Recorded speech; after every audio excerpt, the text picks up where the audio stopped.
먼저 첫 주제는 수사의 성격으로 잡았습니다. 경찰이 오늘 오전에 경기 성남 분당구 백현동, 이른바 백현동 아파트로 유명한 곳이죠. 이 아파트 개발 사업 의혹과 관련해 성남시청을 압수수색했습니다. 백현동 개발 의혹은 원래 이제 자연녹지 지역인데 여기가 식품연구원 자리인데요. 이전하면서 부동산 개발 회사가 4단계나 종을 올려서 준주거지역, 그러니까 고층 아파트를 지을 수 있도록 용도 변경됐는데 이 과정에 뭔가 특혜가 있는 것 아니냐라는 의혹입니다. 자, 이 부분에 대해서 오늘 우상호 민주당 비대위원장 그리고 한동훈 법무부 장관이 백현동뿐만 아니라 요즘 경찰이 수사하는 게 많이 있습니다. 성남FC 관련도 있고요. 법카 의혹도 129곳을 수사를 했었고 이 수사의 성격에 대해서 서로 다른 입장을 내놨습니다. 잠깐 들어보겠습니다. 저는 구체적 수사에 대해서 지휘하지 않겠고요. 다만 아주 지극히 상식적인 일반론을 말씀드리자면 중대한 범죄를 수사하는 것을 정치 보복이라고 부르는 것에 대해서 상식적인 많은 국민들께서 전혀 동의하지 않으실 거라고 생각합니다. 검찰과 경찰은 부패 범죄를 제대로 수사하라고 국민 세금으로 월급 받는 겁니다. 그 누구도 법 위에 있을 수 없다고 생각합니다. 예, 이른바 산업부 블랙리스트 수사 또 여러 가지 이재명 의원은 관련된 수사에 대해서 정치 보복이 아니다라고 했고요. 이에 대해서 우상호 민주당 비대위원장은 문재인 전 장관과 이재명 의원의 동시 수사 중심에는 한동훈 법무부 장관이 있다. 이건 다 대검에서 기획한 것이다 라고 주장했습니다. 얘기들을 좀 풀어보도록 하겠습니다. 먼저 김경진 의원님 말씀부터 들어볼까요? 이 수사의 성격은 뭐라고 봐야 됩니까? 한동훈 장관이 잘 얘기를 하셨지 않습니까?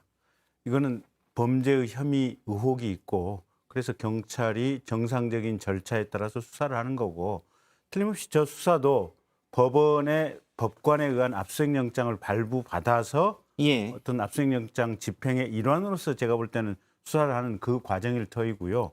수사를 해보고 나서 성남시의 관계자 또는 당시 성남시장이었던 이재명 당시 성남시장에 대해서 혐의가 있다고 판정이 되면 경찰, 검사의 수사를 거쳐서 법정에 기소가 될 것이고 예. 혐의가 없으면 무혐의 처리가 될 것이고 그건 이제 지켜봐야 될 대목인 것 같고 지금 현재 수사는 진행 중이고 근데 밖에 제3자의 그냥 평범한 시각으로 분석해서 본다면 이게 이제 원래 이게 한국식품연구원 부지였지 않습니까? 예. 식품연구원 부지를 건설 시행사가 이걸 매수를 했고 예. 매수를 할 때는 비교적 이때가 이제 자연녹지 제한 구역이라는 용도가 지극히 사실은 녹지 보존 구역이다 보니까 거기에 집을 지을 수 없는 사실은 아파트를 지을 수 없는 상태에서 싼 값에 이 부지를 매수를 했었고요. 식품연구원으로부터. 매수한 다음에 여기가 준주거지역으로 변경이 됐습니다. 근데 준주거지역으로 이 법적 용도가 변경이 됐는데 용도 변경을 허가해 준 기관은 성남시죠. 근데 그때 조건이 뭐냐면 여기에 임대 아파트를 지어서 분양을 하겠다라는 조건이고 임대 아파트라고 하는 것은 대단히 공공성이 큰 거 아니겠습니까? 그래서 이 공공성이 큰 조건을 이행하는 조건으로 이게 자연녹지에서 지금 준주거지역으로 변경이 됐는데 예. 나중에 정작 이게 아파트가 임대 아파트 분양은 10%밖에 안 됐고 실제로 나머지 90%는 일반 분양이 이루어졌습니다. 그렇다고 한다면 이 과정에서 뭔가 부정이나 부패 비리가 있었을 가능성은 누가 봐도 상당히 높은 것이 아니냐 이런 추측을 하고 있을 수 있고 이 추측이 실제로 예. 맞는지 틀리는지는 경찰이나 검찰 수사에 의해서 밝혀질 대목이겠죠. 네, 잘못한 것이 있으면 벌받아야죠. 그런데 이 백현동 사업 같은 경우는 수사의 방향이 처음부터 잘못됐다라는 겁니다. 왜냐하면 구식품연구원 부지라고 말씀하셨잖아요. 결국은 국가 거예요. 구식품연구원과 국토부가 성남시에 14차례에 걸쳐서 공문을 보냅니다. 이 지역에 대한 용도 변경과 그리고 임대 아파트만 해서는 수익성이 나지 않으니 민간 분양으로 해달라라는 협조 공문을 14차례를 보내요. 그것 때문에 국가 사업에 대해서 그 성남시가 지나치게 반대하는 듯한 모습을 보이는 것이 부담스러워서 결국은 이제 식품연구원의 주장대로 해줬는데 이것에 대해서 당시에 최재형 감사원장이 감사를 합니다. 식품연구원에 대해서. 그래서 이것은 지나치게 개인 업체에게 이익을 많이 몰아줬다라는 것으로 해서 한 명의 해임당하고 뭐 3명이 징계를 받고 이렇게 됩니다. 그러면 이 사업을 통한 이익이 누구한테 갔겠습니까? 식품연구원이 결국 이전 비용을 마련하기 위한 수단으로서 그 부지를 판매를 하고 그리고 이 토지를 매각하는 조건이 준주거로의 용도 변경이 전제 조건이었던 거예요. 일반적으로 부동산 같은 경우에 예를 들어서 아파트 허가가 날 경우에 완전한 판매가 이루어지는 것이고 그 조건이 이루어지지 않으면 일종의 계약금을 돌려받는 이런 식의 그 계약의 일반적 형태를 식품연구원이 한 거죠. 그래서 이 수사가 진행되려면 식품연구원에 대한 수사를 먼저 하고 이 과정 속에서 성남시 공무원들과의 어떤 부적절한 관계가 있었는지를 따져보는 것이 바른 순서인데 식품연구원, 당시 박근혜 정부 때입니다. 식품연구원과 같이 공문을 보낸 국토부에 대해서는 완전히 생략하고 인허가권이 있다는 이유로 성남시만 타겟으로 잡는 것. 이것은 저는 수사의 시작부터가 매우 잘못됐고 정치적 의도가 다분하다라고 해석할 수밖에 없는 대목인 것이죠. 그러니까 뭐 땅을 판매하는 과정 자체는 뭐 그렇다고 저희가 치더라도 이게 사실은 원래 이 자연녹지 지역에서 준주거 지역으로 이렇게 갑자기 급상향한 사례는 제가 알기로는 찾기 어려운 걸로 알고 있습니다. 없는 걸로 알고 있어요. 그러니까 대개는 우리가 용도 변경을 하게 되는 경우에는 그거보다 약간 완화하는 한 단계 정도를 완화해 주던가 많이 가야 2단계 정도를 완화해 주는데 우리가 준주거 지역이라고 하는 데는 그 우리가 그 용도 중에서도 가장 상업적인 성격이 강한 그 우리가 이 용도로 알려져 있지 않습니까? 그렇기 때문에 말하자면 가장 수익성이 좋은 땅이기도 하거든요. 근데 뭐 판매까지는 그렇다고 치더라도 이 정도로 급격하게 상향해서 용도 변경을 해야 될 이유는 도대체 무엇이었는가? 그러니까 앞에 말씀드린 뭐 임대주택 뭐 이런 과정도 다 생략하더라도 여기에 대해서 당연히 의문점이 있을 수 있거든요. 그리고 이 백현동과 그다음에 대장동 사건과 관련돼서는 사실은 대선 기간 동안 여러 차례 문제 제기가 됐었고 뭐 옹벽부터 시작해서 이게 말이 되냐 여러 가지가 이야기가 있었는데 본격적으로 수사를 진행하지 못했다고 하는 것은 결국 이 수사 진행 자체가 고소고발이 이루어지는 그 자체가 대선 과정에 영향을 줄 수 있다는 것 때문에 수사가 상당히 지지부진하게 이루어졌던 거 사실이거든요. 그럼 이제 대선이 끝났습니다. 이재명 의원도 의원이 됐습니다. 그러면 이 수사는 도대체 언제 해야 되는지 지금이 아니면 예를 들면 1년 뒤에 하면 정치보복이라고 안 하실 건지 저는 이걸 오히려 되려묻고 싶습니다. 일단 뭐 지연됐던 수사를 경찰이 서두르고 있다고 생각을 하고요. 이게 이제 감사원이 감사를 한 이후에 수사 의뢰를 한 사건이에요. 그래서 이게 뭐 민간이 고소고발한 것과는 조금 차원이 다르고 일단 감사원의 감사 단계에서 일정한 사실관계 확인이 됐을 거고 이건 강제 수사가 필요하다. 이런 판단이 들어서 수사 의뢰를 한 사건이기 때문에 가볍게 볼 수 없는 사건이다 이렇게 생각을 하고요. 일단 정치보복이라는 주장은 뭐 지금 단계에서 그다지 적합한 주장은 아닌 것 같아요. 왜냐하면 어쨌든 당시에 감사원이 감사를 해서 수사를 의뢰한 사건을 두고서 정치보복이라고 한다면 그 정치보복에 당시의 감사원도 가담을 했다는 얘기인데 감사원이 수사 의뢰한 시점이 올해 1월입니다.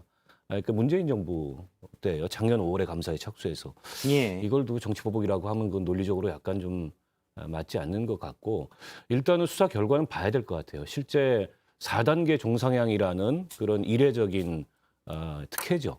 이례적인 특혜에 이재명 시장이 직접 개입을 했는지 영향력을 행사했는지 여부를 좀 그게 확인이 돼야 사실은 뭐 이재명 의원의 책임이 있다고 볼 수 있을 것 같고 뭐 그게 확인되지 않는다면 그냥 성남시 내에서 일어난 일이다라고 하면 이재명 의원하고 직접 연결짓는 건 좀 무리가 있다고 보고요.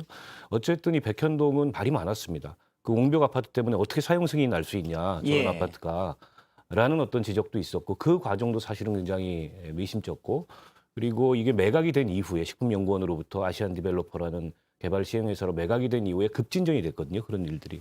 그래서 이 과정은 좀 밝혀져야 될 거라고 봅니다. 그러니까 일단 지금 아까 이재명 당시 시장하고 연계성 이 부분이 사실은 이제 우리가 관심을 가질 수 있는 핵심인데 그 박원석 의원께서 말씀하신 아시아 디벨로퍼라고 하는 시행사 거기에 이재명 당시 성남시장의 선거를 오래전에 도왔던 참모 한 사람이 이 회사의 시행사에 취직을 하고 난 다음에 갑자기 이 사업이 급물살을 타기 시작했다. 이런 보도가 몇 군데서 나왔습니다. 근데 그 부분에 관한 사실이 어떤 기사나 보도가 사실이라고 한다면 그 부분은 이재명 시장과의 연계 가능성에 대해서 당연히 의심을 가지고 수사를 해볼 만한 근거가 충분히 되는 거죠.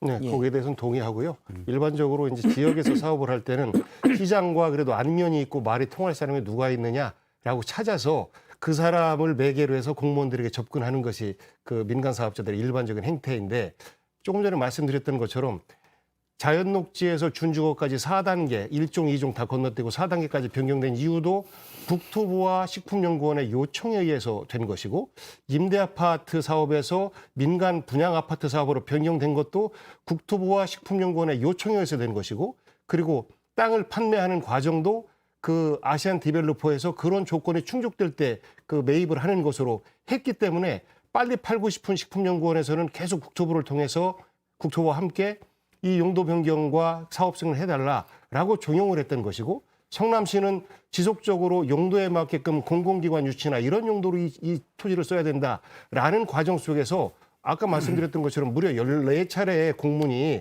내려왔다라고 한다면 저는 수사의 순서가 식품연구원과 국토부를 먼저 수사를 하고 여기에 따른 이어지는 어떤 그 과정으로서의 성남시를 한다라고 하면 이해가 되는데 곧바로 좀 전에 말씀드렸던 것처럼 하신 것처럼 이재명 지사가 연관이 있는지 없는지부터 살펴야 된다라고 하는 것은 이미 겨냥한 것이라고 봐야 되죠. 그리고 이재명 지사의 사인은 반드시 있어요. 왜냐하면 이런 정도 그 대규모 지구단위 개발 사업을 통해서 시행되는 것들은 사실 시장 결재 사항이거든요. 그리고 요 이전에 도시개발심의위원회를 거칩니다. 도시개발심의위원회 결정사항에 대해서 시장이 함부로 이래라 저래라고 할 수 없는 그런 상황들도 있어요. 네, 그래서 저는 이런 수사에 정작 당사자를 빼놓고 건너뛰어서 곧바로 이재명을 겨냥하는 듯한 이런 수사이기 때문에 정치 보복의 어떤 그 오해를 사기에 충분하다라는 말씀을 드리는 겁니다. 제가 조금 보충 말씀을 드리면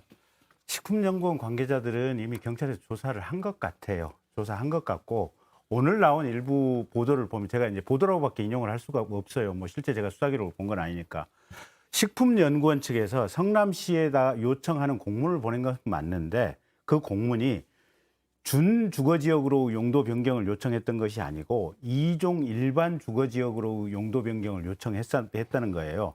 근데 이 식품연구원의 요청을 2단계 더 건너뛰어서 이게 지금 용적률 차이가 어마어마하게 지금 크게 나는 거 아니겠습니까? 용적률은 약 200%에서 400%로 예. 배 정도가 차이가 납니다. 예, 그래서 식품연구원의 요청보다 2단계 더 건너뛴 용도 변경이 어떻게 해서 가능했는지 이 부분이 첫 번째 의문이고 그다음에 또 그 보도를 인용을 하다 보면 식품연구원 측에서는 성남시에서 계속해서 공문을 보내달라고 요청을 해서 자신들은 성남시의 요청에 따라서 공문을 보냈다. 지금 이런 얘기도 있고 세 번째 가장 결정적으로 이게 지금 맨 처음에 용도 변경이 허가될 때는 조건이 전부가 지금 임대아파트 분양이었는데 왜 갑자기 10%로 90%는 일반 분양으로 바뀌었는데 거기에 대한 페널티라든지 사실관계 조사가 성남시에서는 하나도 없이 그냥 넘어가 버렸는지 예. 이런 부분들이 조사의 핵심이 될 수밖에 없는 상황이다라고 말씀드립니다. 공문이 14차례나 내려온 것이 있기 때문에 저는 그것을 통해서 사실관계는 쉽게 밝혀질 수 있다라고 보고 일반적으로 지방 공무원들 같은 경우에 국가기관과 일을 할 때 공문 처리해 주십시오라는 겁니다. 그 요구를 말로 하지 마시고 공문 처리해 주십시오라고 할 때 지방 공무원들의 그 사업에 대한 책임으로부터 상대적으로 자유로워질 수 있기 때문에 늘상적으로 하는 행위입니다. 알겠습니다.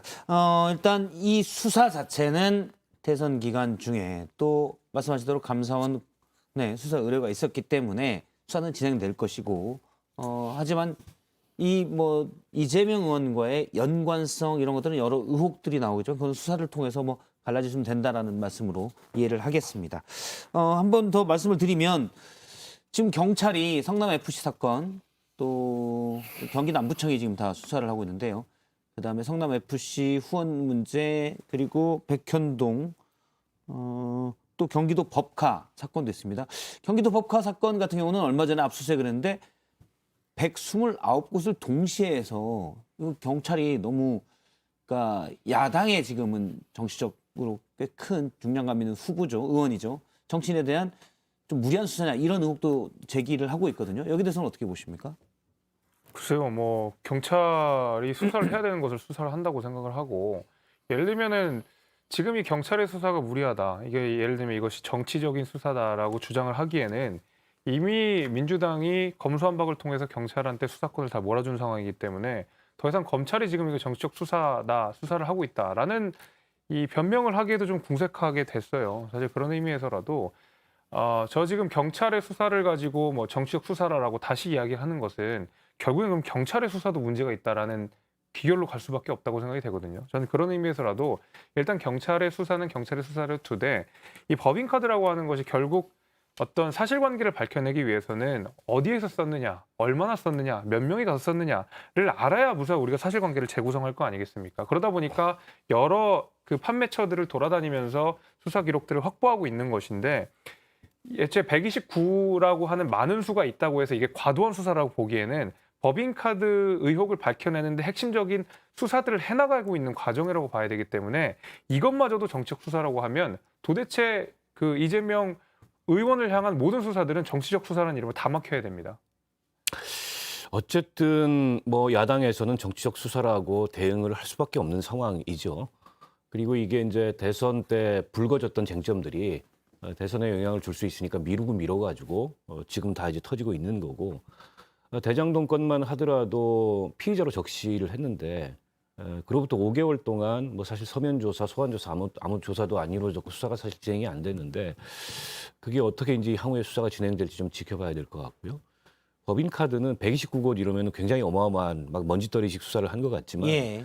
이게 법인카드가 사용된 그 사용처들의 아마 자료를 제출받는 형식으로 압수수색이 이루어졌을 가능성이 높아요. 식당이 여러 곳이면 개수가 많이 늘어날 수 있다는 그렇죠. 그러니까 말씀. 일정 기간 동안 이게 한 2년 정도 되는 걸로 제가 알고 있는데, 그 2년 정도 기간 동안에 법인카드가 사용된 장소를 그때 여러 번 사용된 장소를 아마 압수수색을 한 것 같아요. 그렇게 따지면은 이게 뭐 먼지떨이식 엄청난 수사다라고는 좀 보기는 어려울 것 같다. 예. 해야 될 수사를 한 것 같다고 봅니다. 129군데 식당의 자료를 제출받은 초유의 수사 기록으로 남을 것이고, 그리고 대통령 선거 끝나자마자 이미 한 차례 그 진행됐던 성남 FC 수사에 대해서도 다시 또 시작하고, 이재명 후보와 관련된 여러 가지 의혹들에 대해서는 수사가 정말 빠르게 잘 진행돼요. 그런데 정작 당선된 윤석열 대통령과 관련된 수사는 하나도 진행이 안 됩니다. 무혐의 처리하고 일찍 종결되고 있어요.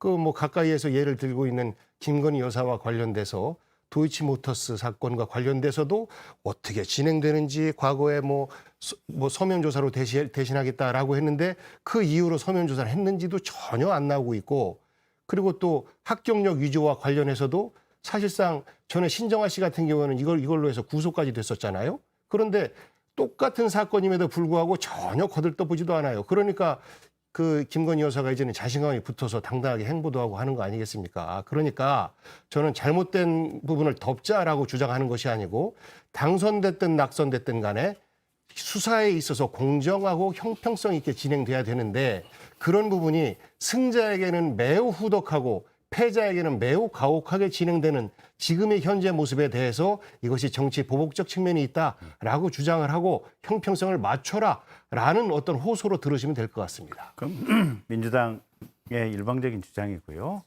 그 학력의 과장이라든지 이런 부분과 관련해 가지고는 그게 법적인 문제가 안 될 가능성이 매우 높고, 설령 된다고 하더라도 그 마지막이 대체로 2005년, 6년도 이 시점이에요, 보면. 예. 근데 이게 가령 뭐 업무방해죄나 문서위조죄나 만약 죄가 된다고, 정말 제가 보기엔 죄가 되지도 않지만 된다고 가정을 한다고 하더라도 공소시효 10년이 다 지난 사건들이에요. 그러니까 검찰, 경찰이 애시당초 수사를 할 수가 없는 사건들이다. 그 얘기 드리겠고, 도이치모터스 사건 같은 경우는 지금 주가 조작 관련해서 자금 제공 공여 요청을 받은 사람이 근 한 100여 명 되는 걸로 알고 있는데, 100여 명 중에서 그 어느 누구도 지금 이 건 관련해서 조사를 받거나 기소된 사람은 하나도 없어요, 보면. 그리고 김건희 여사 같은 경우는 지금 기억나는 게 한 70억 정도 그때 자금을 댔었던 것 같은데, 최종적으로 보면 어쨌든 도이치모터스 관련해가지고는 돈을 손해보고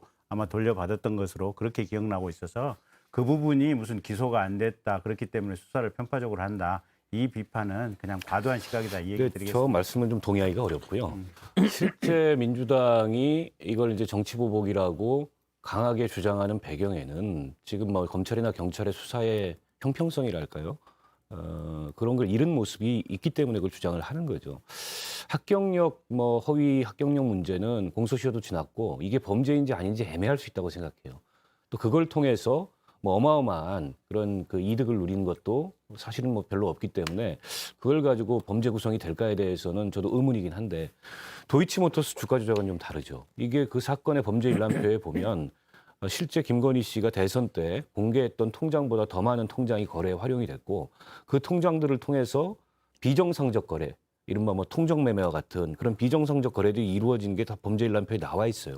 예. 근데 그런 증거를 가지고도 이게 당사자에 대해서 서면 조사든 소환 조사든 조사 한 번 안 하고 대선이 끝났지만 어쨌든 이 형사상으로 소추가 안 되는 건 대통령이지 대통령의 부인은 아니지 않습니까? 수사를 안 한다는 거는 법 집행에 있어서 형평성 문제가 있는 거죠. 그뿐만 아니고 김건희 여사와 장모 최 씨와 관련돼서 여러 가지 부동산 투기 의혹과 그리고 양평 지역에서 개발 사업과 관련돼서는 어떤 세금을 한 푼도 안 낸 이런 의혹들에 대해서도 이미 다 고발 조치가 돼 있어요. 그런데 여기는 진행이 안 되는 거 아닙니까? 그러니까 형평성에 문제가 있고 그러면 이거는 상대방 정치인을 죽이려고 하는 거다. 이렇게 해석하기에 충분한 정황들이 있는 것이죠. 저는 뭐 그렇게 생각하진 않고요.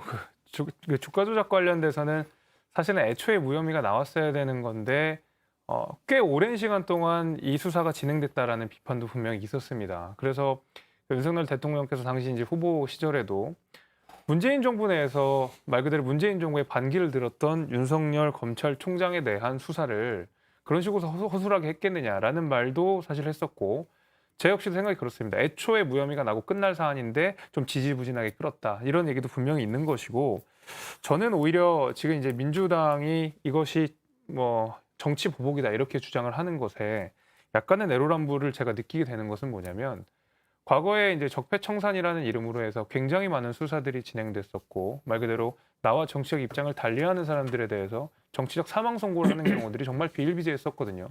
거기에 대해서 당시 탄핵 국면을 맞게 된 보수 정당은 정말 아야소리 못하고 적폐로서 몰리면서 상당 기간 어려운 시절들을 보냈던 기억이 있습니다.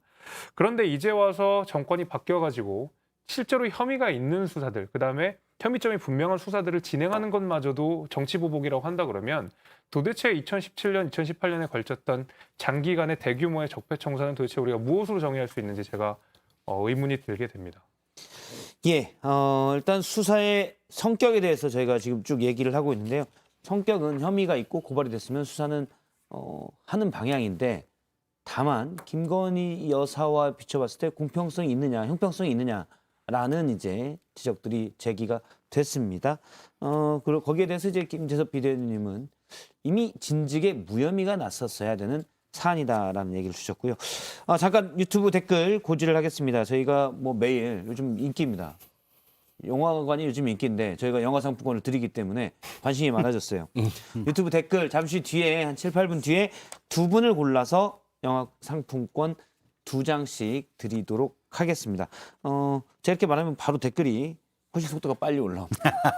예. 메가땡땡 상품권. 예, 메가땡땡 상품권인데요. 자, 그런데 일단 민주당 일각에서는 뭐 백현동 수사 그리고 법카, 경기도 법카 수사 이런 것들에 대해서 이재명 의원을 향한 정치보복이다 이런 얘기도 있지만 또 아니다 그냥 갈 수밖에 없다 이런 얘기도 있습니다. 종천 의원의 말인데요. 직접 들어보겠습니다. 작년 말이기 때문에 피의자 적시 작년 시점이? 말이기 때문에 단정을 제가 한다는 건 동의하기가 조금 무리가 따르고요. 앞으로 이제 어떻게 수사를 하느냐. 낙선 한쪽이라고 해가지고 한쪽에 좀 기울어지게 수사를 한다. 그렇다면은 이건 뭐 정치 보복이다, 탄압이다. 이건 뭐 앞으로 계속 주시를 해봐야 됩니다. 예, 정치보복이다라는 부분에 대해서 종천 의원은 대장동 사건 관련돼서 피해자 적시 시점이 작년 말이기 때문에 그러니까 대선 전이기 때문에 패자에 대한 보복이라고 하기에는 좀 무리가 있다라고 했습니다. 전반적으로 뭐 전체가 다 그렇지는 않은데요. 지금 민주당의 이제 개파 갈등이 좀 심하다는 얘기가 있기 때문에 이재명 의원에 대한 어떻게 뭐랄까요 보호 기류 이런 게 좀 바뀌는 게 있습니까? 이재명 의원을 보호한다라기보단 이재명 의원을 겨누고 있는 어떤 검찰 수사의 칼날이 민주당 전반과 문재인 정부 전반으로 확대되는 것. 이것을 통한 국민의힘과 윤석열 대통령의 정치적 상대방의 어떤 힘을 축소시키는 것. 이런 것에 대해서 저희가 우려를 하는 것이지 실제 어느 특정인의 잘못을 했다, 혐의가 있다라고 하면 뭐 보호를 해야 될 아무런 이유가 없습니다.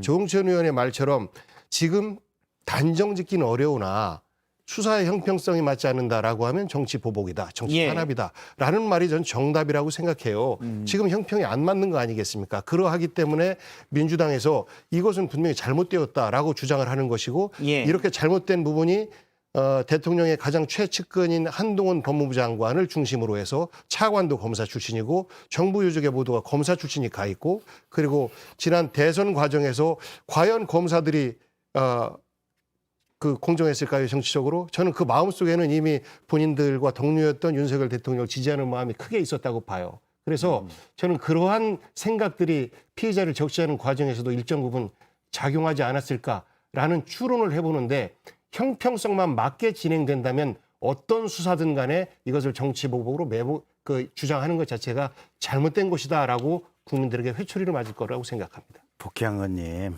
그렇게 얘기하시면 민주당은 끝없는 나락으로 굴러갈 겁니다. 아니 저도 검사 생활을 한 몇 년 했고 제가 했던 검사직에 대해서 자부심이 있어요. 그리고 지금 현재 검사를 하고 있는 분들에 대해서 대부분의 존경의념이 있고 과거에 우리 검찰 같이 일했던 사람들에 대해서 우리가 정말 국가를 위해서 멋있게 정말 열심히 고생하면서 일하지 않았느냐 이런 추억들이 있어요 보면. 근데 그거는 인간적인 어떻게 보면 한 업을 공유했기 때문에 생기는 거고 중요한 것은 이 사람이 이 나쁜 행위를 했느냐 안 했느냐 이런 객관적인 시각을 가지고 보는 건데 자 그러면 대장동 관련한 이재명 의원의 의혹 사건이 어디서 맨 처음에 나왔습니까? 민주당 당내 경선 과정에서 나왔어요. 정확히는 이낙연 캠프에서 나왔어요. 백현동 관련되는 얘기도 사실은 이낙연 캠프에서 다 준비하고 있다가 일부 거기서 흘러나온 얘기예요. 변호사비 대납 사건 다 마찬가지고요, 보면. 심지어는 제가 학교 선배라서 실명을 말씀하지 않겠지만 경선 과정에서 어떤 분은 이렇게까지 표현을 했어요. 교도소에 들어가 계실 분이 민주당의 당의 대선 후보로 나왔다라고까지 표현을 하기도 하셨어요, 보면. 근데 어쨌든 그걸 저걸 떠나서 이재명 이제 현재 국회의원이 백현동도 그렇고 대장동도 그렇고 성남FC도 그렇고 변호사비 대납 의혹 사건도 그렇고 나중에 최종적으로 기소가 될 수도 있고 무혐의 처리가 될 수도 있고 그건 몰라요. 근데 각각의 사건들이 일단 피상적으로 들여다보면 뭔가 의혹의 근거를 가질 만한 정황들은 분명히 있어요, 보면. 그러면 이 정황들이 분명히 있는 상황이라면 냉정한 민주당 또 공정한 민주당 앞으로 미래를 생각하는 민주당이라면 이런 상황 속에서는 이재명 현재 국회의원은 당대표 출마에 대한 집념 또는 현재의 정치 활동에 대해서 대체로 좀 조용히 좀 계시고 그 사건에 대해서 검찰이나 경찰의 수사를 공정하고 철저하게 받으신 다음에 그 부분에 문제가 해결이 되고 나면 그때부터 제대로 정치 활동을 하십시오라고 하는 메시지가 당내에서 나와야 정상적인 공당이고 정당이라고 봐요. 근데 민주당은 그렇지가 못해요. 민주당 전체가 대선 후보로 선출한 것부터 제가 볼 때는 전체가 틀렸어요, 보면.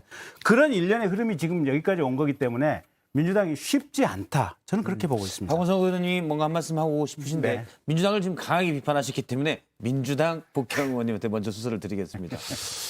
그렇게 대선 후보로 뽑은 것부터가 잘못되었다라고 하면 박근혜 대통령을 대통령으로 뽑은 것부터가 잘못된 것이죠. 탄핵당했으니까. 그리고 윤석열 대통령 앞으로 5년 동안 정말 잘했으면 좋겠는데 우리 국민들에게 실망 안 줬으면 좋겠어요. 똑같은 말씀이 부메랑으로 돌아갈 수가 있기 때문에 그렇습니다. 민주당원들과 국민들의 생각이 포함되어서 이재명 후보를 선출을 했어요. 그리고 지금 말씀하셨던 그런 의혹과 문제점들이 대선 후보 경쟁 과정에서 나왔던 어찌 보면 이것이 진실이든 혹은 정치적 공격이든 간에 그 과정에서 나왔어요. 그런데 지금 의원님 말씀하시는 것은 선후가 바뀐 것이죠. 예를 들어서 대선 후보로 나오기 이전에 그런 의혹들이 우리 세상에 밝혀지고 이런 의혹이 있으니까 억울하더라도 나오지 마라. 그리고 아마 출마하기 전에 이런 의혹들이 나왔으면 출마해도 떨어졌을 거예요. 진실 여부를 떠나서. 그런데 이미 국민의 검증까지 다 받고 국민의 판단이 표 속에 다 숨어 들어가 있습니다. 그런데 이것을 가지고 또다시 패자에 대한 수사로 연결시키고 승자는 용서해주는 이런 과정이 잘못된 것이죠. 이거는 정말 우리가 바꿔야 될 우리 정치 문화인 것이고 여기에서 사실 정권의 심부름꾼 노릇을 한다. 그동안 독재 정권에 뭐 했다. 이런 주장들이 검사에 대한 비판으로 이제 검찰에 대한 비판으로 다가갔었는데 저는 이 수사 과정에서도 검찰이 정말 공명정대하게 치우치지 않고 내 검사 선배 대통령이지만 치우치지 않고 수사했다라는 어떤 그 하나의 획을 걷으면 좋겠어요. 근데 예. 그렇게 진행되지 않기 때문에 걱정하는 겁니다. 저도 말씀을 드리자 그러면 자꾸 이제 패자를 수사한다라는 말씀을 하시는데 이거는 패자를 수사하는 게 아니라 피의자를 수사하는 거죠. 정확하게 그것을 구분할 필요가 있다고 생각합니다. 피의자인데 마침 패배자인 것뿐이죠. 저는 그런 의미에서 이 수사의 성격을 자꾸 정치보복으로 만들려고 하는 것 자체가 오히려 정의라는 관점에 저는 부합하지 않는다고 생각을 하고 검찰 얘기를 제가 좀 말씀을 드리게 되면 뭐 앞서서 이제 김경진 의원님께서 검찰 시절의 이야기들을 해주셨지만은 윤석열 대통령이 검찰에게 남겼던 것은 예를 들면 줄을 잘 서서 정말 정권에 잘 붙어가지고 정치적인 검사가 되라라는 메시지를 남겼다고 생각하지는 않거든요. 오히려 정치적으로 강한 사람들, 그러니까 지금 정권을 잡은 사람들에 대한 수사를 통해서 오히려 대통령이 된 사람이 윤석열 대통령인데 건전한 검사라고 하면 그리고 상식적인 검사라고 하면 더 나아가서 내가 어떤 검찰로서 내지는 그 이상을 바라보는 의욕 있는 검사라고 하면 저는 정권이랑 맞서 싸우는 수사를 하지 오히려 정권의 편을 드는 수사를 하진 않을 거라고 생각하거든요. 저는 윤석열이라는 사람이 대통령이 됐다는 의미를 검찰들이 그렇게 새길 거라고 생각합니다. 그런 의미에서 검찰이 예를 들면 패자이기 때문에 수사를 하고 정권의 눈치를 보면 수사를 하지 않고 이거 오히려 잘못되는 모습들을 지금 정권에 잘 보고 있지 않습니까? 저는 그런 의미에서라도 이런 검찰에 대한 정치적 수사로서 이 수사를 규정짓는 것은 부적절하다고 생각합니다. 근데 정치 검찰이라는 말이 나오게 된 배경을 보면 검찰에 그런 행태가 있었던 거죠, 과거부터. 그래서 선거에서 패한 쪽, 그러니까 전 정권을 강하게 사정하고, 그다음에 현 정권이 힘이 빠지면 또 그 현 정권을 상대로 사정하고, 그러면서 이제 검찰 권력을 유지해 왔고 키워왔던 건데, 근데 그런 정치 검찰의 모습 때문에 사실은 검수완박과 같은 그런 주장이 나오고, 또 형사사법 체계가 좀 이 기형적으로 바뀌게 되는 그런 원인이 되기도 했다고 생각해요. 근데 이제 문재인 정부 시절에 검찰은 그럼 달랐냐? 저는 그렇지 않았다고 생각합니다. 예를 들어서 성남 FC 사건 같은 경우에 예. 계좌 추적을 막았어요. 성남지청에서. 그로 인해서 어쨌든 이 검사가 옷을 벗는 그런 일까지 벌어졌지 않습니까? 수사를 못하게 한 거죠.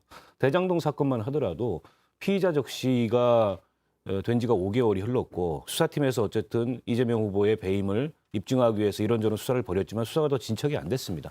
당시에 서울지검 3차장이 이 수사를 맡고 있던 걸로 기억이 나는데 그분 굉장히 이 친정권 검사다 이런 평가를 받았던 분이고 때문에 지금 와서 이 문재인 정부에는 검찰이 전혀 그러지 않았는데 이 정부 들어와가지고 검찰이 갑자기 바뀌어가지고 민주당을 상대로 혹은 이재명 후보를 상대로 수사를 하고 있다 이렇게 주장하는 건 좀 무리가 있다고 보고 저는 아직까지 이게 수사가 좀 더 진행이 돼야 이 수사의 성격을 명확하게 좀 우리가 평가를 할 수 있을 것 같아요. 예. 무리하게 이재명 후보와의 그런 연관성을 연결고리를 만들려고 한다면 그 국민들이 판단 안 되겠습니까? 그러면 이제 정치적 수사가 되는 거죠. 정치 보복이 되는 거고. 그리고 예를 들어서 이 지금 정권과 가까운 사람들의 이런저런 혐의나 의혹들에 대해서 수사를 전혀 안 한다.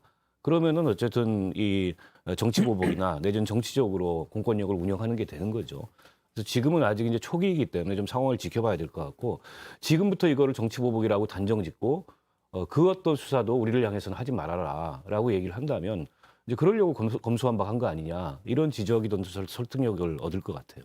알겠습니다. 참고로 제가 하나만 보충해서 말씀드리면 우리가 지금 잠시 잊고 있었는데 대장동 관련해서 굉장히 수사가 뜨겁게 진행 중에 있을 때 두 분이 극단적인 선택을 하셨고 현재 재판을 받고 있는 유동규 법무장 같은 경우는 체포되기 직전에 극단적인 선택을 시도하려고 했었다라는 예. 보도도 있었습니다. 그 얘기를 상기시켜 드립니다. 알겠습니다. 형평만 맞으면 문제되지 않습니다. 일방에게만 수사의 잣대, 범죄자의 잣대를 들이대는 것 이것에 대해서 의심받고 있는 겁니다. 복경 일단 의원님 뭐- 많이 약해지신 것 같은데요. 일단 뭐 복경 의원님도 그 부분에 대해서는 동의하시는 거네요. 그러니까 선거 때문에 중단됐던 또는 지연됐던 수사가 진행되는 것 자체는 진행이 돼야 된다. CCTV를 가려야 되니까 예. 의혹 있는 부분에 대해서는 다만 정치 보복 얘기를 듣지 않으려면 형평성을 맞춰야 된다라는 그렇습니다. 말씀이셨고요. 예, 시청자 댓글들을 좀 보도록 하겠습니다. 김영땡님, 누구 편도 아니지만 의혹이 있다면 의혹 있는 사람들은 모두 수사해야 하지 않습니까? 라는 의견을 주셨고요.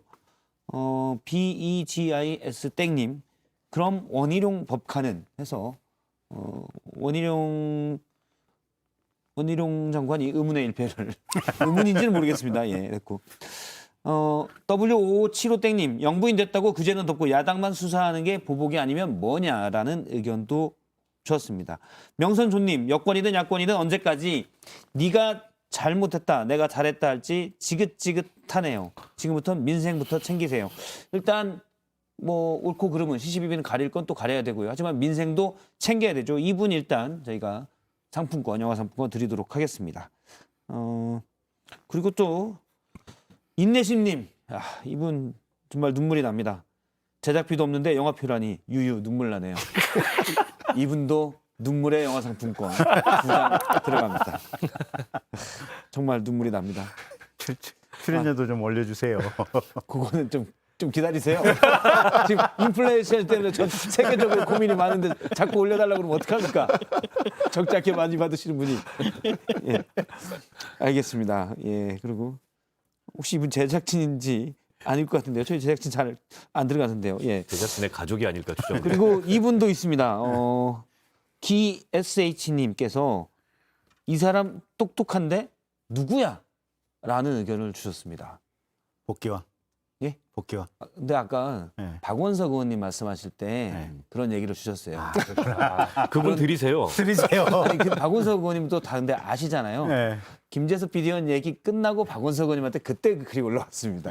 네. 어쨌든 들이세요. 어쨌든 들으세요. 알겠습니다. 아니, 두 장이 되면 이분은 SH님, 네. 이분은 이제 박원석 의원님의 출연료에서 괜찮습니다. 들이십시오.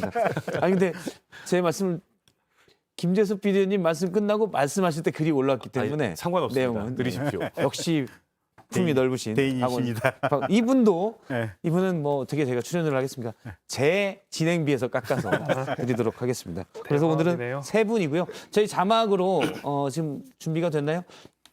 자꾸 유튜브 댓글만 하니까 이메일로도 보내주시면 저희가 의견을 추려서 소개하고 또 상품권 드리도록 하겠습니다.